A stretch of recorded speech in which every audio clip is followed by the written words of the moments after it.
Welcome to the Overflow Podcast, the podcast for serious-minded young adults seeking to deepen their faith and make a meaningful impact in their communities, workplaces, and local churches.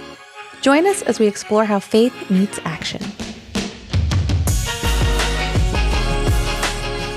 Welcome to the Overflow Podcast. Today we are diving into doubt.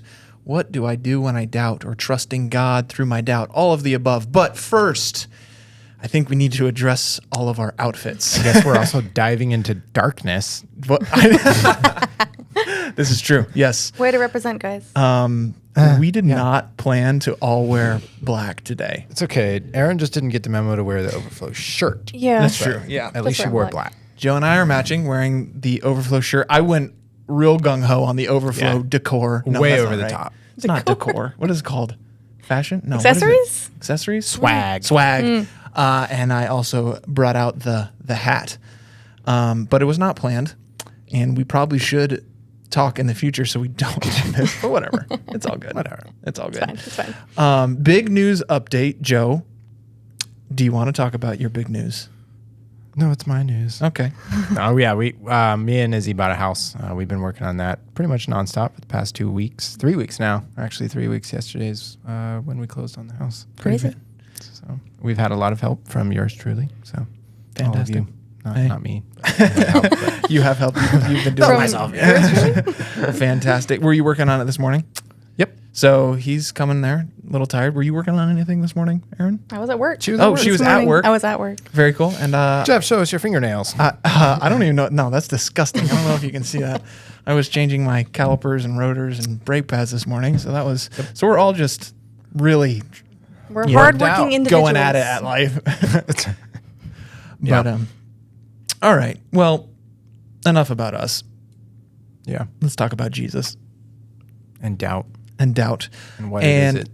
yeah, and I think this is a really important topic to discuss because it is just a fact, a reality of the human condition that most likely either you've already doubted some aspect of God or you probably will at some point. I think it's just that maybe you won't. Maybe you're a titan of just Christianity and never doubt. But I know I've doubted what. I think before we really get into it, though, we should define what doubt is. So Joe actually looked up the definition earlier. It's to call into question the fundamental truth, and in this case, of God. That's yeah, and I think why we call into question fundamental truths about God is just that, our fallen sin nature. Yeah, the fallen nature, we talked about this during the prep, is like the encompassing overall heading that could be describing all of the reasons or all of what goes into our doubt. And some of those were like circumstances and sin, our own reason, which can be paradoxical like we discussed earlier on, spiritual warfare, emotions. But we had a couple in there. Yeah, I think if it's sin, you got to deal with the sin. Right. Like I think that one's probably the easiest one to pick out because sin can definitely lead towards doubt or not adding to your Christian faith, and that's what we're gearing today towards is the Christian doubter. In 2 Peter 2, Peter talks about how if you're not adding to your faith, you can actually forget or doubt your own salvation. You can forget that you were saved. Right. So I think sin, not just in regard to salvation, just any aspect of God can lead to doubt.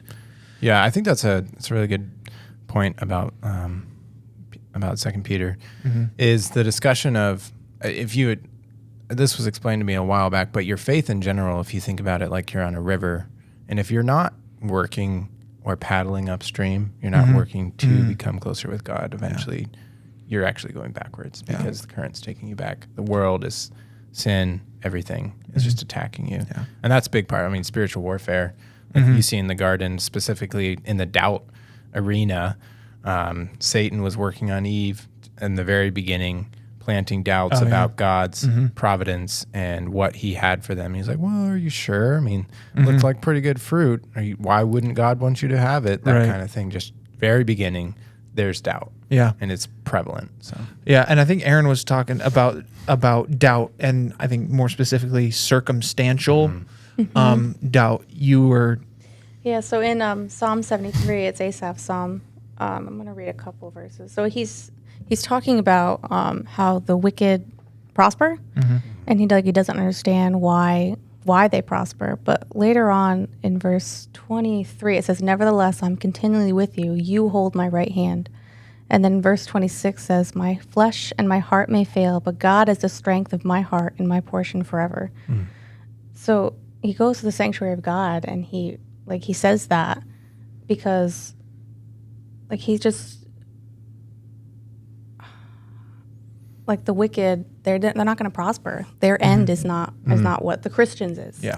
So it's like, yeah, he's seeing all those circumstances around him, and he's wondering and he's questioning, why is this okay? He's doubting that the plan is in action and that God is in control. Yeah. Yeah. And then he goes and it's clarified, doesn't matter what happens here. Their destiny is set by their wickedness, and they're just totally which isn't just stuck in Old Testament. It happens now. Oh, yeah. There are wicked people now, and why do they get good things? And I think that's a very interesting thing about doubt. Doubt can destroy your faith. It can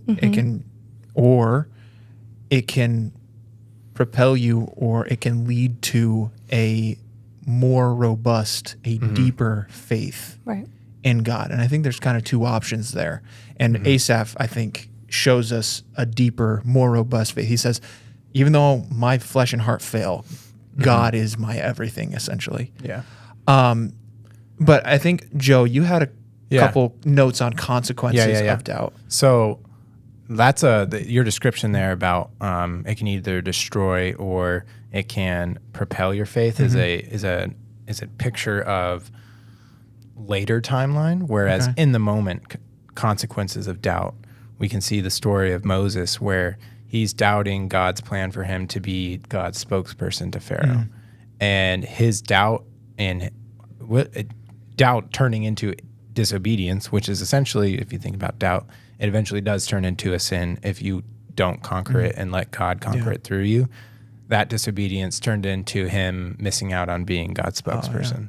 True. And that's applicable to God's will in all of our lives, right? You can be saying, I don't want to do this part because, or this doesn't align with what I want because I'm either not good enough or I don't believe and I'm doubting God's will in my life. Yeah. And then you can miss out. Right. And I think doubt is just a result of fallen, sinful nature. But there is a God that loves the doubter. And I think there's a few things that I think we need to do when we start to doubt, when we realize, okay, I'm struggling here. And I think we have to identify it and acknowledge it. Just, okay, I'm doubting, acknowledge it, identify it. Where is it coming from? Is it maybe sin? Or is kind of our experience seemingly contradicting, not contradicting, but seemingly contradicting who God is? Because I believe doubt is always a result of something that we are not believing about God. Right. Yeah. Whether it's he's not trustworthy or caring or good, sovereign, whatever. I mean, you could go on and on. But I think we just need to be honest about our doubts. We don't have to hide them, suppress them. That's just going to lead to possible more doubting and problems. And you had said something about intellectual dishonesty, and I think that's important, is that you're not just saying everything's hunky-dory when you don't understand something, right, or you don't actually believe it. Go study it out. It's an indicator. I think it's honest and intellectually honest to be like, oh, okay, I am doubting. I don't know that I can say that whatever about God is true, maybe even his existence, but I'm going to search it out so that in my own heart, I come to the conclusion either God is not real or God is real. And that's just one example. And hopefully you come to the right conclusion. But I think that's intellectually honest. Right. But I think Tim Keller had a good perspective. He said, talk to yourself rather than listen to yourself. Yeah. Because I think... Can you explain that to me, Jeff? Because I feel like those sound same. They sound similar. Okay. So, like David in Psalms preaches to himself, essentially. Our heart is wicked. It lies to us. Our sinful nature will just tell us untruths. So rather than listening to those untruths, preach truth to yourself, I think is kind of what Tim Keller was getting at. And I think that makes sense. Yeah, almost like read or talk scripture to yourself. Yeah, even like doubt your doubts, because it's kind of weird to think, but doubt your doubts. Like, okay, you're doubting that. Why can't we doubt the doubt instead of doubting whatever the truth? Yeah. Right. Because everyone has faith. It's really just a choice of what it's in, I think. Everyone believes in something. It's just, is it God or is it something else?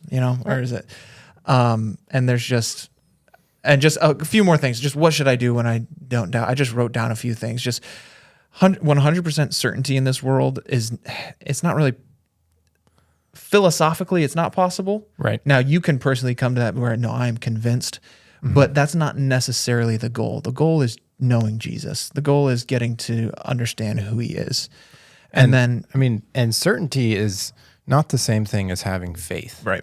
And that's what, like, in later we'll talk about this, but when Peter is falling into the ocean, like Jesus extends his hand and he says, "Ye of little faith, why did you doubt?" Yeah. And so there's faith in the midst of it, but there's a little bit, which is why he's doubting. Right. Yeah. So like having faith and 100% certainty, like you're saying, those aren't the same thing.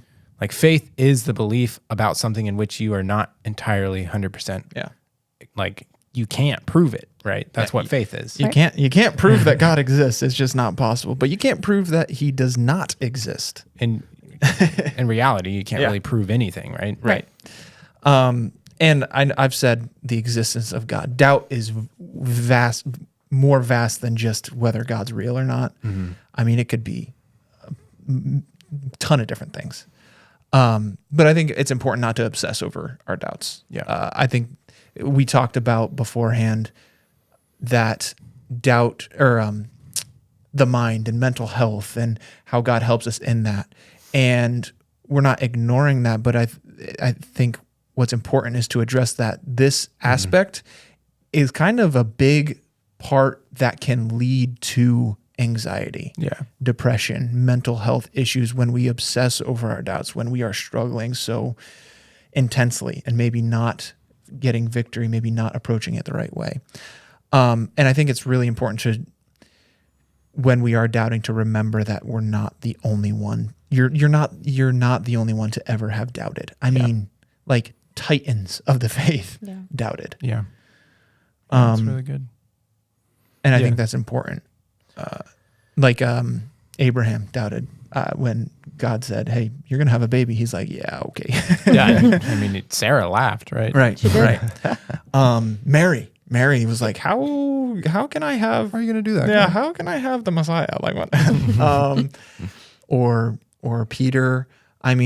Each one of these they doubted, but God still came through. He didn't. Their doubt didn't derail God. Right. But I think that's important. Just, hey, if you're listening and you are struggling with doubt right now, you're not the only one to have doubted. It's okay. It's a result of sin.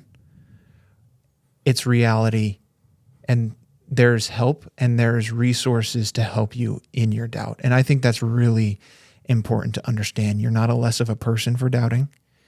You're not, I've personally doubted. I'll get real genuine here. I've doubted the very existence of God. You're not the only one. And God helps us when we doubt. And I think one way he does that, and he did this for me, Jesus I think he sees the doubter and he loves the doubter and he wants to embrace the doubter and he meets them where they are. Yeah. A really good picture of that would be Thomas, right? Like Thomas hears all the other disciples that saw Jesus after his resurrection and says, "I won't believe until I feel his hands Yeah. and his side. And Jesus seeks him out the next time and says, here, feel my hands and my side. And like, that's such a loving image of a creator to come out and seek someone that is literally doubting the greatest thing that's ever happened for nothing other than he hadn't seen it. And all of his friends had all agreed. He'd known them forever, but he was just doubting. And so that's a really cool thing for us as Christians to know that God is a personal God. We had been reading through 1 Corinthians 10:13, and it's specifically talking to temptation, but we can attribute that also to doubt here in the same way, that no temptation has overtaken you that is not common to man. And I said, therefore, this means that Jesus also, in the desert, but also through his life, has endured all temptations or doubts in this case. And then later it says, God is faithful and will not let you be tempted beyond your ability. And this is showing us that God is a personal God, like I just said. If he knows our personal abilities, all of our faults, but we're all different. We all have different struggles and different abilities. Then he is, that personal relationship with him is what is so crazy about our God. So that's really cool. I think that's a really, really good point. And I think there's something that needs to be addressed to the doubter. You want to pray, you want to seek God, but I think sometimes when you doubt, you almost feel like, how can I go to the one that I'm doubting? Right. And I remember thinking that, like, this, I didn't really want to read my Bible because I was like, this feels weird because I'm questioning this thing. I don't even know, I'm not sure if this is true. And it felt weird, but that's when Jesus comes and he meets you. And in James, it says to ask for wisdom, ask in faith without doubting, and God will give you liberally that wisdom. And I think sometimes it's like, well, if I'm doubting, then he's never going to give me the wisdom that I need to stop doubting. And I think that's a misinterpretation of what that is talking about, because he goes on to talk about the double-minded person. It's like someone getting blown around by the winds and the waves is double-minded. But what this passage is really talking about is someone that wants to play both sides. They want the benefits of God, they want God, but they also are really kind of enjoying the other side too. Right. And that's really, so it's not saying, okay, you're struggling with belief in some aspect of God. That doesn't mean he's not going to hear you. He understands that you're an honest human that struggles. Yeah. He's not saying, well, you doubt, I'm never going to hear you. There's a difference between the, stubborn, rebellious doubter, almost scoffer, than there is the one that is honestly doubting and wants to find the truth. So don't take that verse, and I think that's an encouragement. Don't take that idea and think, well, now I can't, God won't hear me because I'm struggling. Right. Yeah. And I think just on this, another great, amazing illustration of Jesus coming to the doubter after Peter's denial. Yeah. And Jesus rose from the dead. There was an angel at the tomb talking to the women. And the angel specifically says to the women, go tell the disciples and Peter. And how cool is that he knows the doubt, the denial, the struggle that Peter went through. And he says, make sure you tell Peter. Yeah. Essentially, what's that? Just shows how loving Yeah. God is. Yeah. It's like, essentially, I feel like that's exactly what he's saying. Hey, tell Peter because I love him and I'm embracing my doubter. He's my child, and I, like a father embraces a son. God is loving to the doubter. Guys, I think that's a breaking point right there. I think maybe there needs to be a part 2 of this to finish off the last portion of it, because I don't think I want to shortchange, and we're kind of coming up on a time constraint here. So I think our first part 2. I think we should do a part 2 on, and we'll dive into how God gives us the power and the grace to defeat our human reasoning. because that's what doubt can be, is just we're reasoning in ourselves. Mm-hmm. Yeah. And really in a God that can't be fully understood, but does love and does come and does aid us in our journey. Amen. You guys on board with that? You think we Yeah. can pull off a part 2? Part 2. Part 2 coming at you. We're rhyming now. Jeff's rhyming. Jeff's rhyming. Okay, we will follow this up with a part 2. Thanks so much for listening. If you are struggling right now, please reach out. Go ahead and talk to a spiritual mentor. You can even reach out to us on our Instagram at Overflow New England. We want to be a help to you. We want to be a resource for you. Doubt is a heavy thing. It can lead to some mental health issues when we obsess over them. And if we can just be an aid in helping you avoid that and help you to a more robust faith, we'd love to do that. Yeah. So we'll catch you next time. Take See ya. care.